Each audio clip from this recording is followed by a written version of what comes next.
Bonjour à toutes et à tous et bienvenue dans ma nouvelle vidéo. Aujourd'hui je suis super contente de vous retrouver pour la première vidéo de l'année 2019.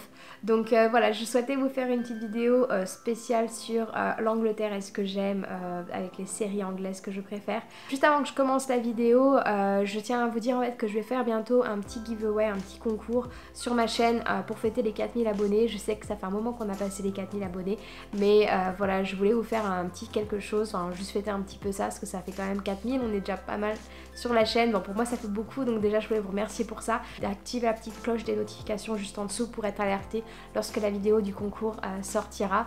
N'oubliez pas aussi de vous abonner à la chaîne et d'aimer la vidéo. Donc comme je l'ai dit, aujourd'hui je vous présente donc mes séries préférées anglaises. Je vais vous en donner que quelques-unes, il y en a beaucoup plus, mais je vais vous faire déjà une petite partie aujourd'hui. Je vous réfère à ma vidéo aussi si ça vous intéresse sur mes films anglais préférés.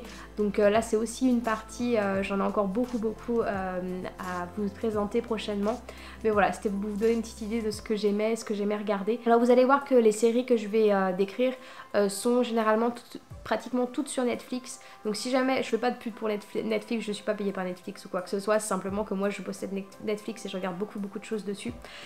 Donc vous allez voir en fait que ces séries, si jamais vous avez Netflix, je sais pas si le Netflix français est le même que le Netflix en Angleterre. En tout cas, je vous laisse regarder si vous avez ces séries que je présente, si elles sont aussi sur Netflix. Et ce que je vous conseille de faire, c'est de regarder en fait les séries ou les films en version originale sous-titré anglais et non pas sous-titré français. Si jamais vous souhaitez améliorer votre anglais, en tout cas, je trouve que c'est beaucoup mieux de regarder avec des sous-titres anglais avec la version originale aussi pour voilà, regarder un peu comment les mots s'écrivent, et comme ça votre cerveau en fait fait une petite photo de comment le mot s'écrit et arrive à mieux mettre du sens sur ce que les gens disent, parce que c'est vrai que quelquefois ils ont des accents et c'est assez compliqué à comprendre. Donc regardez le mot écrit anglais, je trouve que c'est plus facile après de comprendre un peu le sens. Voilà, c'était petite astuce si jamais vous voulez vous améliorer en anglais. Donc on commence tout de suite, c'est parti. Alors la première série que moi j'adore, donc je vous ai pas fait une série des top, du top 10 au top je sais pas quoi. Je vous mets un petit peu tout mélangé parce que je les aime toutes autant les unes que les autres. Donc la première est donc Sherlock. Sherlock en fait c'est un détective privé qui est très connu dans la littérature anglaise. C'est un monsieur, donc Sir Arthur, donc Arthur en anglais ça se dit, Arthur Conan Doyle, qui a écrit les histoires de Sherlock Holmes. La série Sherlock est l'histoire en fait contemporaine de Sherlock Holmes. Donc en fait c'est interprété par Benedict Cumberbatch. Je crois que ça se prononce comme ça, je sais jamais comment prononcer son nom de famille. Et donc c'est Benedict Cumberbatch qui en fait est Sherlock Holmes, et il y a aussi Martin Freeman qui joue Dr Watson. Donc en fait ça se passe dans le Londres d'aujourd'hui, donc entre le siècle, le 20e siècle et le 21e siècle, et ça raconte l'histoire de Sherlock, donc en fait qui est un détective privé comme il a toujours été, mais qui est un petit peu, on va dire, un peu bizarre. Il est vraiment psychopathe sur les bords. Et il y a donc Dr Watson qui revient de la guerre. Il était docteur en fait sur le front de l'Afghanistan, en Afghanistan. Dr Watson va être amené à vivre avec Sherlock Holmes. Ils vont en fait résoudre des énigmes ensemble, ils vont résoudre des meurtres et des choses ensemble.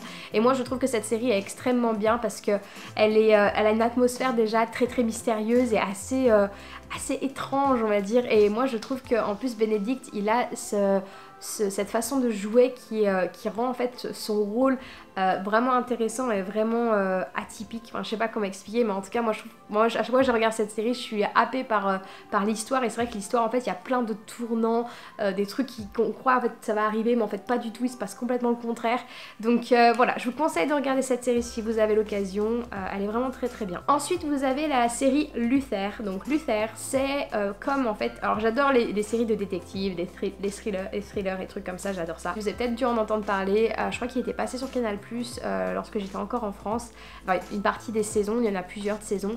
Et d'ailleurs, il y a une toute dernière saison qui est sortie là il y a 3 jours de ça. Là, j'allais regarder les unes après les autres les épisodes. Il y en a que 4 dans la dernière saison. Et franchement, c'était trop de la balle. J'adorais. Et en fait, Luther, c'est l'histoire d'un détective. C'est un monsieur qui est interprété par Idris Elba. Donc, je sais pas si vous connaissez cet acteur, mais c'est un acteur britannique. Il peut être adoré comme peut-être détesté. Il fait beaucoup parler de lui en Angleterre parce qu'il est assez imbu de sa personne. Enfin, c'est ce qu'ils disent les tabloïds, c'est ce que les tabloïds disent. Je sais pas si ce qu'ils disent est vrai ou pas, mais en tout cas moi je trouve que cet acteur en fait est génial. Je trouve qu'il va vraiment avec le rôle de Luther, et donc en fait c'est un détective qui est impulsif mais aussi assez sensible, et en fait il va donc bien sûr résoudre des meurtres et des meurtres en série, des trucs comme ça qui se passent à Londres ou un peu partout en Angleterre des fois aussi. Mais moi enfin c'est assez glauque. Je trouve que les âmes sensibles doivent un petit peu s'abstenir parce que ça fait un peu flipper des fois. Enfin personnellement j'adore. Et puis il y a aussi une autre actrice, par contre je me souviens plus de son nom, mais elle joue très très bien. Elle joue le rôle d'Alice Morgan, qui est en fait un peu une sorte de psychopathe. Alors, je veux pas trop vous dire un peu ce que c'est parce qu'après je vais vous raconter l'histoire, je veux pas gâcher l'histoire si vous voulez aller regarder ça. Mais Luther c'est sur Netflix aussi, donc je vous conseille de regarder ça. Ensuite vous avez une autre série qui est donc Peaky Blinders. Donc vous avez peut-être entendu parler aussi de cette série. C'est l'histoire d'un gang de Birmingham, donc un gang anglais dans l'entre-deux-guerres, donc entre à peu près vers 1919-1920. En tout cas l'histoire se passe à cette époque là. Ils faisaient plein de petits trafics d'alcool, de drogue, enfin plein de trucs en fait sur ce genre de choses, qu'à l'époque je crois que l'alcool était un petit peu prohibé. Leur histoire est super bien parce qu'on est vraiment dans l'Angleterre des années 1920, vous savez, là où il y a vraiment le gros boom industriel. Vous avez vraiment on voit bien les classes populaires, les classes riches, on voit bien voilà les différences qu'il y a entre les niveaux de vie des uns et des autres, mais aussi voilà, ça nous fait vraiment une immersion dans l'Angleterre des années 20. Donc moi je trouve que c'est vraiment super bien. Et pourquoi on les appelle Peaky Blinders, donc pourquoi ce nom? C'est parce qu'en fait ils apportaient à chaque fois des casquettes, vous savez, des casquettes un peu de papy, enfin les flat caps comme on dit en anglais. Mon fils il en a plusieurs, j'adore, je trouve que porter des flat caps c'est trop cool. Et en fait à l'intérieur ils cachaient des lames de rasoir pour pouvoir se défendre si jamais ils étaient attaqués. Donc voilà, on les appelle les Peaky Blinders parce qu'en fait Peaky, donc peak c'est le comment dire, le devant de la casquette qu'on a, et blinder ça veut dire aveugler. Donc en fait avec leur casquette ils aveuglaient les gens avec leur lame de rasoir. C'est pas très ragoûtant, mais voilà. Je le conseille énormément cette série si jamais vous êtes vraiment, voilà, si vous aimez ce genre de trucs un petit peu prenants, de ces atmosphères un peu prenantes et tout, et de gangsters. Je trouve que c'est vachement bien. Alors, pareil, Peaky Blinders sont aussi sur Netflix. Ensuite, vous avez aussi The Crown. Donc The Crown, vous avez sûrement entendu parler. C'est sur Netflix, mais aussi sur Canal+. C'est passé il y a pas très longtemps, je crois. C'est basé en fait sur une pièce de théâtre appelée The Audience, qui est en fait des chroniques sur la vie de la reine d'Angleterre, donc Elisabeth II, l'actuelle reine d'Angleterre. Et ça commence à partir des années 40, donc à son tout début de règne. Enfin, on la voit, son intronisation, on voit voilà, le tout début de son règne jusqu'à aujourd'hui. Enfin en tout cas ils sont partis pour faire jusqu'à aujourd'hui. La reine est interprétée par Claire Fay, qui l'interprète extrêmement bien, et en plus physiquement parlant, vous mettez les deux, la reine d'Angleterre de l'époque et elle à côte à côte. On va pas dire que c'est vraiment des copies conformes, mais moi je trouve qu'elles se ressemblent énormément et elles jouent extrêmement bien. Ça vous immerge vraiment dans la vie de la famille royale de l'époque et aussi bientôt de nos jours. Après je sais pas si tout est extrêmement vrai, mais d'après ce que j'ai compris en fait, bien sûr il y a des choses qui sont un petit peu romancées, mais c'est vraiment fidèle en fait à la vie de la reine. Donc voilà, si jamais ça vous intéresse, n'hésitez pas à regarder ça, c'est aussi sur Netflix. Ensuite vous avez The Tunnel, donc The Tunnel, donc le tunnel, je crois qu'il s'appelle comme ça en français. Une série en fait franco-britannique qui a pour acteurs principaux donc Florence Poésy, vous savez c'est celle qui avait joué Fleur de la Cour dans Harry Potter, voilà moi j'adore cette actrice, et aussi Stephen Dillon. Donc voilà, en fait c'est avec une actrice française et un acteur anglais, et en fait c'est une série qui raconte en fait l'histoire de deux détectives, donc une détective française et un détective anglais, qui sont amenés à travailler ensemble sur une enquête sur un meurtre en fait qui s'est déroulé dans le tunnel sous la Manche, vraiment à la limite, vraiment... Enfin, je vais pas vous dire comment ça s'est passé, mais en gros la personne qui est morte, elle est morte. Il y avait une moitié de son corps qui était en France et l'autre moitié qui était en Angleterre. Donc c'est pour ça en fait qu'ils sont amenés à travailler ensemble parce qu'en fait ils sont obligés de faire ensemble parce que la personne elle était entre les deux pays exactement. Donc moi je trouve que cette série est extrêmement bien. Les deux acteurs jouent super bien et c'est vraiment encore un thriller, c'est un truc de détective en fait, et c'est vraiment très prenant. Et c'est bien parce qu'en fait on passe de la France à l'Angleterre, de l'Angleterre à la France dans le même épisode, dans l'épisode après l'un et l'autre, et on voit bien en fait les différences qu'il y a entre les deux pays. On voit bien, voilà, moi je trouve que c'est vraiment une série qui montre bien en fait la différence entre les deux pays, mais en même temps qui montre comme quoi aussi on n'est pas si différent que ça. Et moi je trouve que vraiment c'est une série géniale à regarder pour découvrir un petit peu les différences, mais aussi voilà l'humour britannique d'un côté, le sérieux français, mais aussi voilà, c'est plein de trucs comme ça, et moi je trouve que c'est génial. J'ai trouvé vraiment cette série géniale et extrêmement prenante parce que l'histoire est super prenante. Et voilà, moi j'arrête pas de me ronger les ongles, je sais pas si vous voyez, mais j'ai plus d'ongles. C'est parce qu'en fait je l'ai regardé récemment, et en fait à chaque fois que je regarde un truc qui me stresse, et ben je me ronge les ongles et je me rends pas compte. Voilà. Donc si vous aimez les trucs qui vous font stresser, n'hésitez pas à regarder The Tunnel. Il n'est pas sur Netflix, je crois que c'était sur Now TV, mais Now TV vous l'avez pas en France, c'est avec Sky. Mais il faut peut-être regarder où est-ce que vous pouvez le trouver, mais normalement ça devrait être sur une des plateformes, je sais pas où, parce que je connais pas trop les plateformes françaises. Mais regardez, vous pourrez le trouver, The Tunnel. Ensuite vous avez la série The Fall. Donc The Fall c'était je crois sur Amazon Prime, je sais pas si en France vous allez la voir aussi ou pas, je sais pas. Un thriller psychologique qui se déroule à Belfast, donc en Irlande du Nord, et en fait qui suit un serial killer. Donc en fait si vous voulez on suit en fait le tueur, le serial killer dans tous ses méfaits.